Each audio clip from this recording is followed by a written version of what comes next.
राजस्थान के उदयपुर जिले में गुगुंदा पुलिस के पास अचानक एक दिन फोन आया। फोन करने वाले ने घबराई हुई आवाज़ में कहा कि साहब, आप जल्दी से उबेश्वर के जंगल में आ जाइए, यहाँ पर एक लड़का और लड़की का शव मिला है। पुलिस को जैसे ये सूचना मिली, थाने के कांस्टेबल विजय कुमार और भवानी सिंह उदयपुर के उबेश्वर की जंगल की तरफ निकल गए, जो करीब 35 किलोमीटर की दूरी पर था। मौके पर पहुंचकर जब उन्होंने शव को देखा तो उनके पैरों तले जमीन खिसक गई। ऐसा दृश्य उन्होंने कभी नहीं देखा था। दोनों शव आपस में चिपके हुए थे, वहीं उनके अंग पर एक भी कपड़ा नहीं था और वे बेहद बुरी हालत में थे।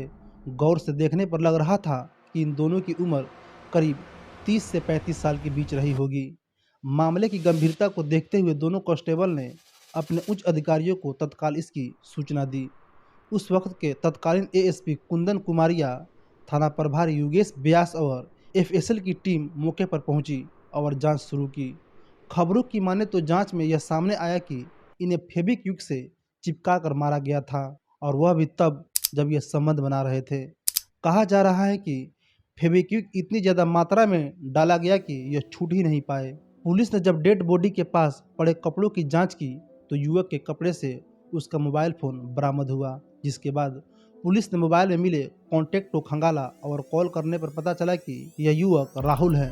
उदयपुर के गांव में सरकारी स्कूल में टीचर था और साथ में यह भी पता चला कि राहुल की शादी 2017 में हुई थी। इसके अलावा आगे की जांच में यह सामने आया कि युवती कविता भी शादीशुदा थी, लेकिन वह अपने पति से अलग रह रही थी और सिलाई कढ़ाई का काम करती थी। पहचान होने के बाद दोनों के परिजनों को इनके बारे में सूचना दी गई। सूचना मिलते ही जब परिजन पहुंचे तो उन्होंने एक बेहद चौंकाने वाली बात बताई। पता चला कि राहुल और कविता का अफेयर पिछले 1 साल से चल रहा था, जिसकी खबर राहुल की पत्नी को भी थी और इसी बात को लेकर दोनों में अक्सर विवाद होता रहता था। वहीं राहुल और कविता एक साथ रहना चाहते थे, लेकिन दोनों के परिवारों को यह अवैध संबंध मंजूर नहीं था। दोनों के मोबाइल फोन जांचने के बाद यह कन्फर्म हो गया कि दोनों के बीच प्रेम प्रसंग कई सालों से चल रहा था। अब पुलिस और एफएसएल की टीम लगातार जांच में जुटी हुई थी। हर एंगल से जांच की जा रही थी। घर वालों के बारे में हर छोटी मोटी डिटेल्स जुटाई जा रही थी और सुराग जुटाने के लिए पुलिस ने उदयपुर से घटना स्थल तक के रास्ते में लगे हर एक सीसीटीवी फुटेज को खंगालना शुरू कर दिया। कई लोगों से पूछताछ की, जिसके बाद उन्हें इस मामले से जुड़े कुछ सुराग मिलने लगे। कई फुटेज खंगालने के बाद पुलिस को एक फुटेज में राहुल और कविता एक दूसरे व्यक्ति के साथ एक ही बाइक पर जाते हुए दिखे। पुलिस अब उस तीसरे व्यक्ति की तलाश में जुट गई और जब फुटेज को गौर से देखा गया तब उन्हें बाइक पर एक अजीब सी चीज नजर आई। बाइक पर एक सांप बना हुआ था। अब पुलिस उस बाइक की तलाश में लग गई। जल्दी पता चल गया कि बाइक भालेश नाम के तांत्रिक की है। लेकिन सोचने वाली बात यह थी कि आखिर राहुल और कविता इस तांत्रिक के साथ क्या कर रहे थे। पुलिस ने उसकी तलाश की और वह जल्दी पकड़ में आ गया। पूछताछ में वह बार बार घबरा रहा था, पुलिस को बातों में उलझा रहा था, जिसके बाद पुलिस ने उसे अपने अंदाज में बात की और फिर वह जल्दी टूट गया। लेकिन उसने जो कुछ भी बताया वह बेहद ही चौंकाने वाला था। उसने बताया कि लोग उसे तंत्र मंत्र और टोना टोटका करवाने के लिए आते थे और यह सब करके उसने वहाँ एक आश्रम भी बनवा रखा था। भालेश ने बताया कि राहुल कई बार अपने परिवार के साथ आश्रम आया और कविता भी छोटे मोटे काम करवाने के लिए आश्रम आया करती थी और इसके चलते तांत्रिक और कविता के बीच नज़दीकियाँ बढ़ने लगी और दोनों एक दूसरे को पसंद भी करने लगे। कई घंटों तक फ़ोन पर दोनों बातें करते और इस बात पर जब पुलिस ने कविता का कॉल रिकॉर्ड खंगाले तो पता चला कि कविता वाकई में भालेश से घंटों घंटों तक बातें किया करती थी। लेकिन इसी बीच राहुल की आश्रम में एंट्री होती है।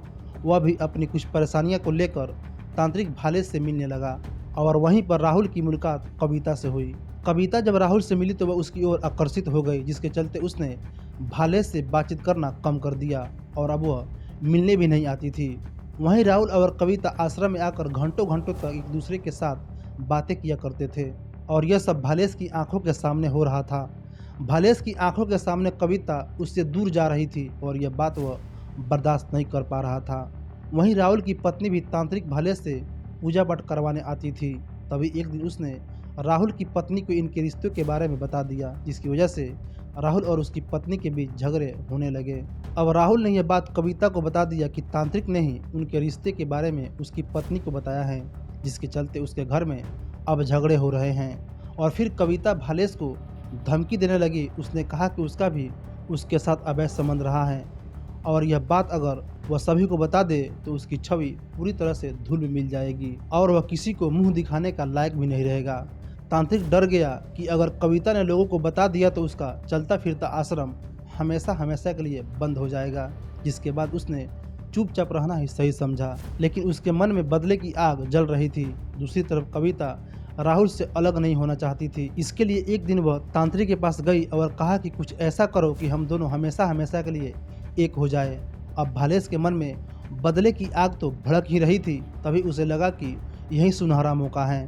भालेश ने 3 महीनों तक अलग अलग दुकानों से फेविक्विक खरीदकर 150 ml की एक बोतल में जमा किया था। इसके बाद 15 नवंबर को तांत्रिक ने राहुल और कविता को मिलने के लिए बुलाया। तीनों उदयपुर के सुखाड़िया सर्कल पर मिले, जहां पर राहुल ने अपनी बाइक सुखाड़िया सर्कल पर ही खड़ी कर दी और तीनों तांत्रिक भालेश की बाइक पर सवार होकर उबेश्वर की जंगल की ओर चल गए। जंगल में एक जगह जाने के बाद तांत्रिक ने दोनों से कहा कि एक विशेष पूजा करने जा रहा हूँ, जिसके बाद उन दोनों को कोई भी अलग नहीं कर पाएगा। फिर भालेश ने कविता और राहुल को एक जगह पर बैठा दिया और मंत्र पढ़ने लगा। इसके बाद उसने कहा कि अब तुम दोनों संबंध बनाओ, इससे तुम हमेशा के लिए एक हो जाओगे। दोनों ने फिर संबंध बनाना शुरू कर दिया और मौका देखकर तांत्रिक भालेश ने अपने थैले से फेविक्विक से भरी बोतल निकाली और उन पर उड़ेल दिया और उन लोगों से कहा कि यह पूजा की विधि है। उस वक्त दोनों को कुछ पता नहीं चला, लेकिन थोड़ी देर में दोनों एक दूसरे से चिपक गए। जिसके बाद भालेश ने उन पर हमला करना शुरू कर दिया और थोड़ी ही देर में दोनों की मृत्यु हो गई। हालांकि उस समय तांत्रिक ने और भी ऐसी कई हरकतें की जो हम आपकी इस वीडियो में नहीं बता सकते हैं। इस घटना के बाद वह सीधा बूंदी चला गया। कुछ दिन वहां रुकने के बाद उसे पता चला कि पुलिस कविता के परिजनों से पूछताछ कर रही है। उसे लगा कि पुलिस उस तक कभी नहीं पहुंच पाएगी, जिसके बाद वह वापस अपने आश्रम लौट आया।